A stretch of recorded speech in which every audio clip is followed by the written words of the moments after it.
মই এতিয়া ঢকুৱাখানাৰ পৰা ওলাব লৈছোঁ টাউনৰ পৰা। আমি যাম মাজুলীলৈ। দদাইদেউৰ ল'ৰাজন আহি আছে। কিন্তু মাজুলী যাম, কিন্তু সদায় যোৱা ৰাস্তাৰে নহয়, এটা অন্য ৰাস্তাৰ দ্বাৰাই যাম। এনেই মাজুলীলৈ যাওঁ। মাজুলীলৈ গ'লে মানুহে ভাবে যে আমি হয় ফেৰীৰে যাব লাগিব, নহয় দলং পাৰ হৈ যাব লাগিব। কিন্তু আজি নতুন এটা ৰাস্তা দেখাই দিম, যিটো ৰাস্তাইদি গ'লে আপোনালোকে কোনো দলং পাৰ হ'ব দৰকাৰ নাই, কোনো ধৰণৰ নদী পাৰ হ'ব দৰকাৰ নাই। কোনো দলং বা নদী নোহোৱাকৈ আমি যাম আজি মাজুলীলৈ। তেতিয়াহ'লে ব'লক যাত্ৰাটো আৰম্ভ কৰোঁ। আমি পালোহি ঢকুৱাখানা। মাজুলী লিখা আছে ৰাইট চাইডে, কিন্তু মই ৰাইট চাইডে নাযাওঁ। মই এতিয়া যাম চিধা ষ্ট্ৰেইট যাম। এইটো একদম আনকাট ভিডিঅ' হ'ব। অলপ ষ্ট'ৰেজৰ কাৰণে হ'লেও অলপ কাটিবলগীয়া হ'বও পাৰে ভিডিঅ'টো। এয়া ঢকুৱাখানা মেইন চাৰিআলি টাউন হ'ল আৰু বৰ্তমান ঢকুৱাখানা চাৰিআলি। এয়া আপোনাৰ চাৰিকৰীয়া নদীৰ দলং। চাৰিকৰীয়া আগতে এখন পুৰণা দলং আছিলে, এতিয়া এখন নতুন দলং। পুৰণাখনো কিবা এটা বনাই আছে, কি বনাই আছে গম পোৱা নাই এতিয়ালৈকে।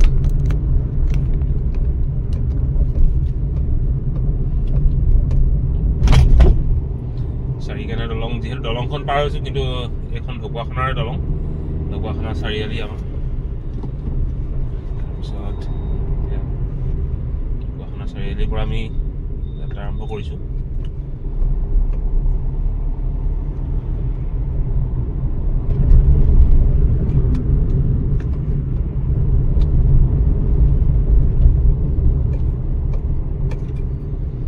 ৰাস্তা খুবেই ভাল মাজুলীলৈ, আৰু বেছি সময়ো চাগে মোৰ বোধ কৰোঁ নালাগিব।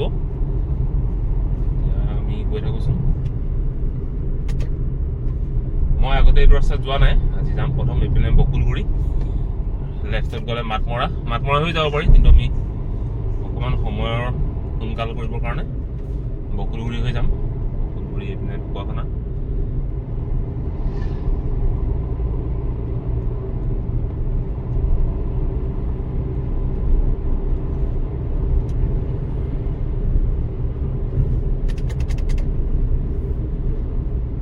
টমটমবিলাক বহুত বাঢ়ি গৈছে দিনক দিনে। টমটমৰ সংখ্যা বাঢ়িছে। অকল আমাৰ অঞ্চলতে বাঢ়িছে নে আপোনালোকৰ অঞ্চলতো বাঢ়িছে, এটা কমেণ্ট কৰিবচোন। চাৰিকৰীয়া পাৰ হৈ পেলাই এইখন হ'ল আমাৰ বিখ্যাত ঢকুৱাখানাৰ একৰীয়া দলং। আচলতে আগতে চাৰিকৰীয়া মানে চাৰিটা কৰি দিলে পাৰ হয়, আৰু এইখনত বোধহয় এটা কৰি দিলে পাৰ হয়, মানে একৰীয়া নাম দিয়া হৈছিলে। এতিয়া আমি একৰীয়া পাৰ হৈ পেলাই গৈ আছোঁ।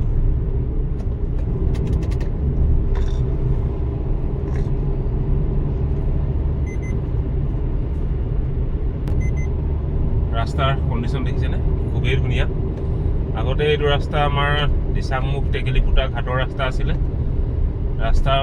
ৰাস্তা কম আৰু পথাৰৰ নিচিনা আছিলে। কিন্তু বৰ্তমান ৰাস্তাৰ প্ৰতি অৱস্থা যথেষ্ট ভাল। চৰকাৰখনক ধন্যবাদ দিবই লাগিব তাৰ কাৰণে। আমাৰ বেলেগ ঠাইৰ কথা নাজানো, ঢকুৱাখানাৰ ৰাস্তা পথবিলাক তুলনামূলকভাৱে আগতকৈ যথেষ্ট ভাল হ'ল।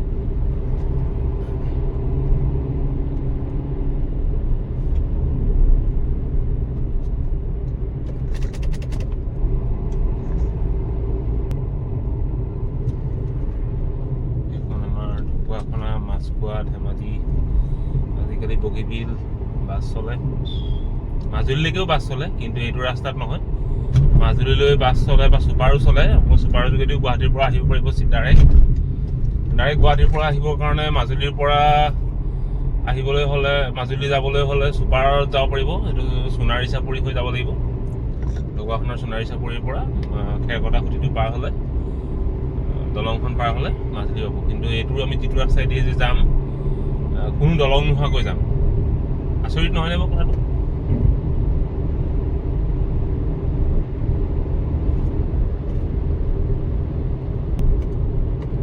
ব্ৰহ্মপুত্ৰ ডিগ্ৰী মহাবিদ্যালয় পালোহি। কেমেৰাটো ঘূৰাবলৈ নহ'ল, কলেজখন মোৰ হাতে থাকি আহিলে। দলং কয় নামটো নাজানো বাৰু, কিন্তু ঢকুৱাখানাৰে এখন দলং মথাউৰিটো আমি পোৱাগৈ নাই। আমি প্ৰথম মাতমৰা পোৱাকৈ মানে যিটো মানে ব্ৰহ্মপুত্ৰৰ কাষত আমাৰ ঢকুৱাখানাৰ চাইডে যিটো জিঅ' টিউবৰ মথাউৰিটো ওলাবগৈ লাগিব। তাৰপিছতহে আমাৰ মাজুলী যাত্ৰাটো যোৱা হয়।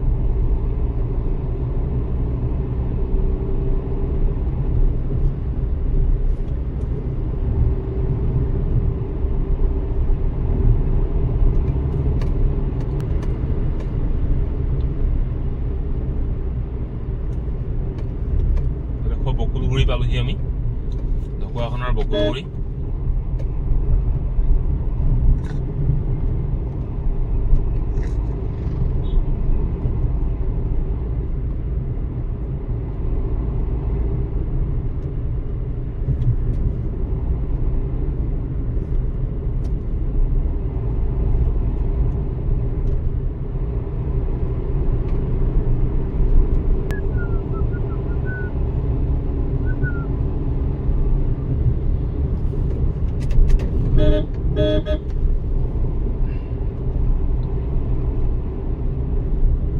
স্কুলীয়া ল'ৰা ছোৱালী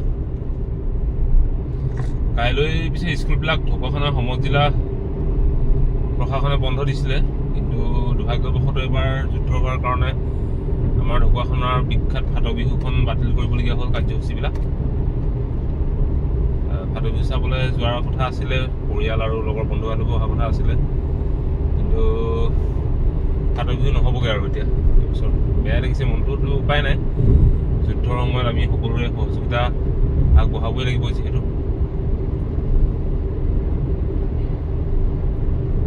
এয়া আমি পালোহি ঢকুৱাখানাৰ বিখ্যাত জিঅ' টিউবৰ মথাউৰি, মালয়েছিয়ান কোম্পানীয়ে বনোৱা জিঅ' টিউবৰ মথাউৰি।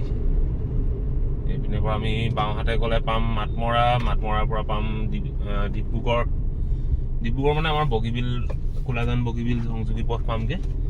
আৰু এতিয়া আমি ৰাইট চাইডে যাম, এই ঢকুৱাখানা এই মথাউৰি। আমি এতিয়া লখিমপুৰ ডিষ্ট্ৰিক্টতে আছোঁ। এইখন লখিমপুৰ ডিষ্ট্ৰিক্টৰে হয়, ঢকুৱাখানাৰ মথাউৰি হয়। এতিয়া আমি ইয়াৰ পৰা ৰাস্তা আৰম্ভ কৰিম।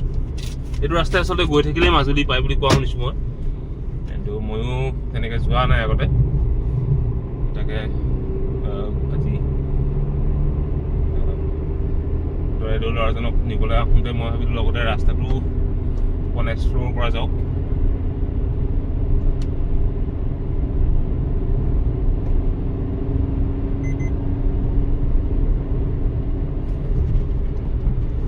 ধুনীয়া ৰাস্তা।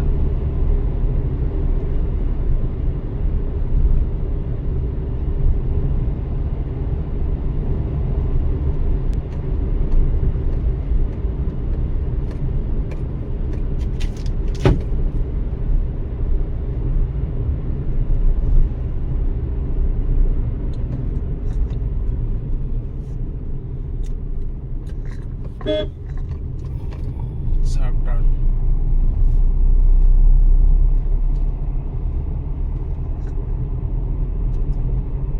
এইটো হৈছে আমাৰ লখিমপুৰ ডিষ্ট্ৰিক্টতে বৰ্তমান আছোঁ, কিন্তু আপুনি চাব এতিয়া আমি মাজুলী যাবলৈ হ'লে সাধাৰণতে এখন দলং বা নদী পাৰ হ'ব লাগিছিলে, কিন্তু এই ৰাস্তাত এতিয়া আমি এখনো দলং বা নদী পাৰ নাও পাৰ নোহোৱাকৈ আমি মাজুলী যাবলৈ পাৰিম।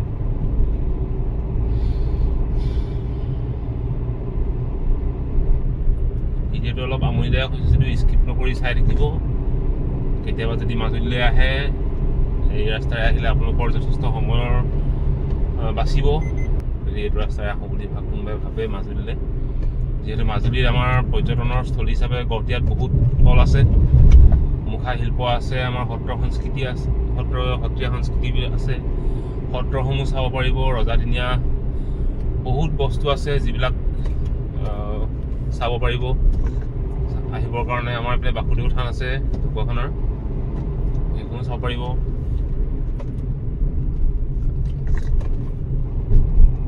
এতিয়ালৈকে এইটো CSP এটা পাইছোঁ, এইটো ঢকুৱাখানাৰে হয়। ঢকুৱাখানাতে আছোঁ আমি এতিয়া। আচলতে মই শুনাৰ মতে কোনো এটা মানে হেৰি নাই যে এইডোখৰৰ পৰা মাজুলী আৰম্ভ এনেকুৱা টাইপৰ কোনো ফলক নাই। যদি এখন ফলক থাকে যে এইডোখৰ ঠাইৰ পৰা মাজুলী আৰম্ভ হৈছে, অলপ ভাল লাগে আৰু মাজুলী পালোহি বুলি, বা এদিনীয়া মানুহে মাজুলী সোমালো বুলি গম এটা পাব।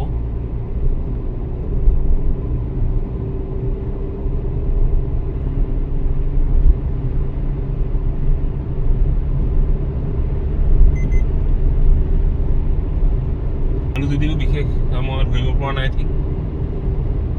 আজি ক'ত ওলাওঁ গৈ থাকোচোন বাৰু। ৰাস্তা কিন্তু বহুত ধুনীয়া কৰিলে। এইখন পূব মাজুলী বুলি চাইনবোৰ্ড এখন দেখিছিলোঁ, হয়তো মাজুলী মানুহ সোমাই গ'লোঁ। গতিকে আপোনালোকে ভাবকচোন, মাজুলী সোমাই গ'লোঁ অথচ এটা আমি নলং বা নদী পাৰ নহ'লোঁ। এইটো কেনেকুৱা ধৰণৰ এটা আচৰিত কথা। মাজুলী বুলি ক'লে যিহেতু নদীদ্বীপ, আমি এখন দলং বা এখন নদী পাব লাগিছিলে, কিন্তু কোনো নদী নোহোৱাকৈ আমি পাই গ'লোহি। ইয়াৰ কাৰণটো সঠিককৈ ময়ো নাজানো, কিন্তু মই অনুমান কৰিছোঁ যিটো খেৰকটা সুঁতি বুলি কয়, যিটো খেৰকটা সুঁতি আমাৰ ব্ৰহ্মপুত্ৰৰ পৰা নে ক'ৰ পৰা ওলাইছিলে জানো, ওলাই পেলাই আমাৰ আকৌ ব্ৰহ্মপুত্ৰত পৰিছিলে নেকি খুব সম্ভৱ।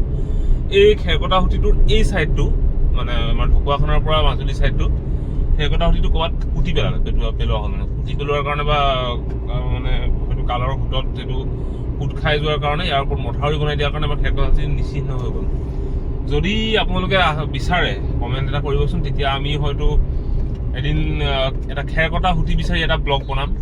খেৰকটা সুঁতি সন্ধানত, খেৰকটা সুঁতিটোনো ক'ৰ পৰা ক'লৈকে গৈছে, বা যদি কোনোবাই জানে জনাবচোন কমেণ্টত, ভাল লাগিব।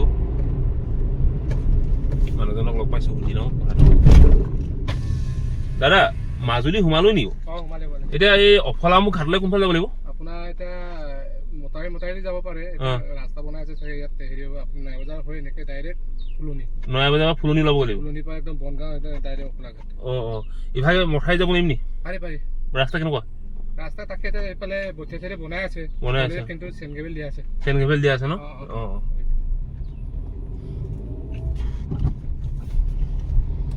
মানে ফুলনিটো মই আগতে গৈছোঁ, কিন্তু ফুলনিৰ পৰা যদি যাবলৈ হয় তেতিয়াতো মোৰ যথেষ্ট সময় লাগিব। আকৌ মই এইপিনে দিয়ে যাম অফলামুখ ফেৰীঘাটলৈ। যি হয় দেখা যাব। অফলামুখ ফেৰীঘাটলৈ গৈ চাওঁচোন কি হয়। ৰাস্তাটো বনাই আছে বুলি কৈছে, কোনো বিশেষ ধৰিব পৰা নাই এইটো ৰাস্তাই বা ক'লৈ যায়।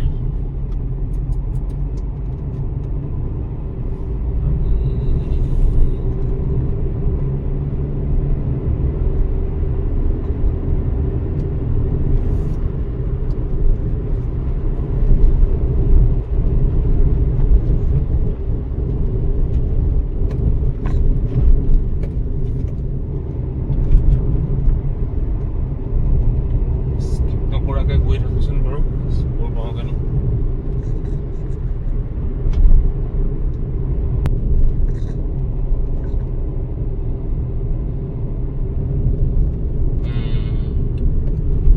এইপিনেদি গৈছে নতুন বজাৰ, নয়া বজাৰ, বিহুতলীলৈ নয়া বজাৰ। আমি নয়া বজাৰ নাযাওঁ, আমি এইপিনে মথাউৰি গুচি যাম। দাদা, এইপিনে অফলা যাব পৰা যাবনে? ৰাস্তা ভালনে? এইটো এই নেৰিলে হ'ল ন? কিমান দূৰ আছে বাৰু? 10 কিলোমিটাৰ? 20 মান হ'ব ন?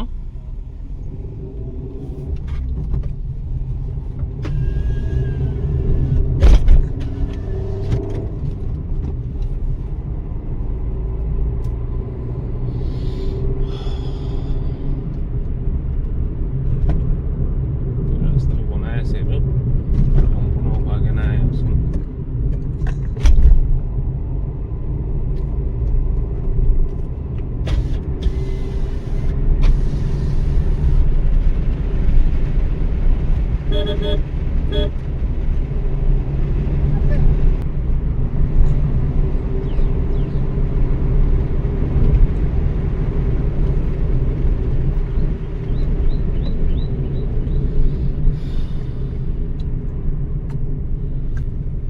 ভাইটি, ঘাটলে কিমান দূৰ আছে আৰু? ঘাটলে অফলামুখ চিধা যাব লাগিব।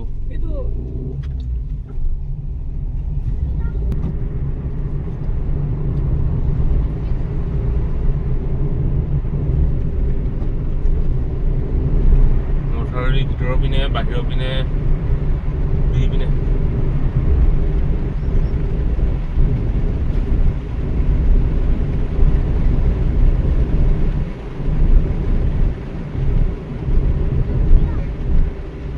ট্ৰেক্টৰ লগাই খেতি কৰি আছে। এটা সুন্দৰ পৰিৱেশ।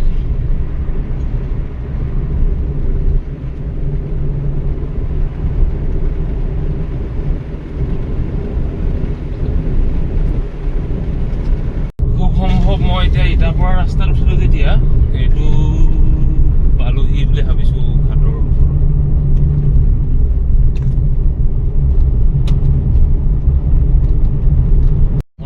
আমি আহি মথাউৰিয়ে আহি লাষ্ট পালোহি আমি এয়া অফলামুখ ঘাট, য'ত জাহাজ নামিব আৰু মোৰ গন্তব্যস্থল পাই গ'লোহি। এইপিনে আগেদি যাব লাগিব চাগে।